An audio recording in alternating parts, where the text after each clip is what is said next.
নহয় মানুহে দিয়া বেজীটো অকমান বিষাই ভাল হৈ যায় ঈশ্বৰে দিয়া বেজীটো আকৌ হাতাম পুৰুষলৈকে থাকি যায় নহয় নহয়নে সেইকাৰণে তেওঁ বেজীটোলৈ বেছিকৈ আশা কৰিব লাগে আৰু ইয়াৰ পাছত শেষত ক'ত স্থান দিলেগৈ সুবৰ্ণ গৃহস্থৰ ঘৰখনৰ এক ৰতি কোন হ'লেও সেইকাৰণে ঈশ্বৰক প্ৰদান কৰা প্ৰয়োজন এইটো নহয় যে ঈশ্বৰক দিলে আপোনাৰ সোণপানী চৰাই দিলে হ'ব নিজলে আকৌ সোণৰ আঙুঠি নেকলেছডাল মানে একদম পিয়ৰ সোণ লাগিব ঈশ্বৰক দিলে সোণপানী চৰাই দিলে হ'ব ৰূপপানী চৰাই দিলে হ'ব নামঘৰতহে দিম মই এইটো কোৱা নাই যে নামঘৰত কোনোবাই সোণৰ ফুল ৰূপৰ ফুল দিয়ক কিন্তু যি ৰূপত দিছোঁ যদি দিছোঁ শুদ্ধ ৰূপত দিব লাগে নহয় জানো ঈশ্বৰে দিছে কাৰণে ইমানখিনি হৈছে যদি দিছোঁ তাত কপটতাটো থাকিব নালাগে আৰু কলিৰ প্ৰভাৱত আহিলে গতিটো কি হয় প্ৰমাণচোন স্বয়ং ৰজা পৰীক্ষিত জৰাখণ্ডৰ সোণৰ মুকুটটো পিন্ধাৰ কাৰণে ইমানখিনি গতি হ'লগৈ সমীক মুনিৰ ডিঙিটোত মৰা সৰ্প দাঙি থৈ আহিলে শৃংগী মুনিয়ে তেতিয়া অভিশাপ দিছে নহয় এতিয়া সেইখিনিতে আৰু এটা কথা চাবলগীয়া শৃংগী মুনিয়ে এইটো ভাবিতো অভিশাপ দিয়া নাছিল সপ্তদিনত তক্ষকে দংশক বুলি যে পৰীক্ষিতক এতিয়া মই অভিশাপ দিম পৰীক্ষিতে এতিয়া মুক্তি পাবলৈ শুকদেৱৰ ওচৰলৈ যাব শুকদেৱে ভাগৱত কওঁতে তেওঁ 7 দিন সময় লাগিব গতিকে 7 দিনৰ পাছত মৰিবলৈ মই অভিশাপ দিম এইটো ভাবি অভিশাপ দিছিল জানো ইমান যদি খং উঠিছিল আজিয়ে মৰি থাক বুলি নকলে কেলে 7 দিনৰ পাছত মৰিবলৈ অভিশাপ দিলে কাৰণ জীৱৰ জন্ম 7টা দিনৰ ভিতৰতে মৃত্যু 7টা দিনৰ ভিতৰতে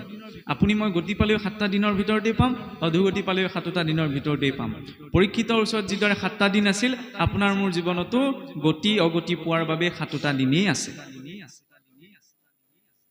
আমি পৰীক্ষিত হ'ব নোৱাৰো কিন্তু ভাগৱতৰ মাৰ্গত পৰীক্ষিতৰ ভাৱতেই আগবাঢ়িব লাগিব কিদৰে পৰীক্ষিতৰ ভাৱত যি পৰীক্ষাৰ্থীও যি পৰীক্ষকো বাহ্যিক জগতখনত এই দুটা বৈশিষ্ট্য এজনত থকা সম্ভৱ নহয় পৰীক্ষাৰ্থীজন কেতিয়াও পৰীক্ষক নহয় পৰীক্ষকজন বেলেগ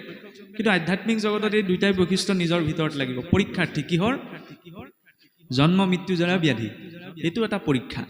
এইটো পৰীক্ষা আমি সকলোৱে দি আছো পাছ কৰো নকৰো নিজৰ কেপাবিলিটিৰ কথা আৰু একজন পৰীক্ষক কি ভাল কি বেয়া কি শুদ্ধ কি অশুদ্ধ এইখিনি নিজে বিচাৰ কৰিব লাগিব শাস্ত্ৰৰ আধাৰত অশাস্ত্ৰৰ আধাৰত নহয় নহয়নে আৰু এই পৰীক্ষিতৰ ভাৱতে আগবাঢ়ি যেতিয়া ৰজা পৰীক্ষিতে 7 দিনৰ পাছত তেওঁ মৃত্যু হ'ব বুলি গম পাইছে তেতিয়াতো আমি সকলোৱে জানো শুকদেৱৰ ওচৰলৈ গৈছে কিন্তু শুকদেৱৰ ওচৰলৈ প্ৰত্যক্ষ ৰূপত যোৱা নাই ঋষিমুনিসকলৰ ওচৰলৈ তেওঁলোকে হোম তপ যজ্ঞৰ কথা কৈছিল তেতিয়া ৰজা পৰীক্ষিতে ভাবিলে যে 7টা দিনত মই ইমানখিনি কৰা সম্ভৱ নহয় গতিকে মোক সহজ পথ এটা লাগে যিটোৰ জৰিয়তে মানে সহজে ঈশ্বৰৰ প্ৰতি মোৰ ভাৱ উৎপন্ন হয় তেতিয়া তাকে চিন্তা কৰি কিন্তু ৰজা পৰীক্ষিতে শুকদেৱক বিচাৰি যোৱা নাই গংগাৰ পাৰতে কুশৰ আসন পাৰি পেলাই আচমন কৰি পেলাই বহিছে তেনেকুৱাতে তেওঁৰ সন্মুখলৈ আগমন ঘটিছে শুকদেৱৰ ভক্তি মাৰ্গত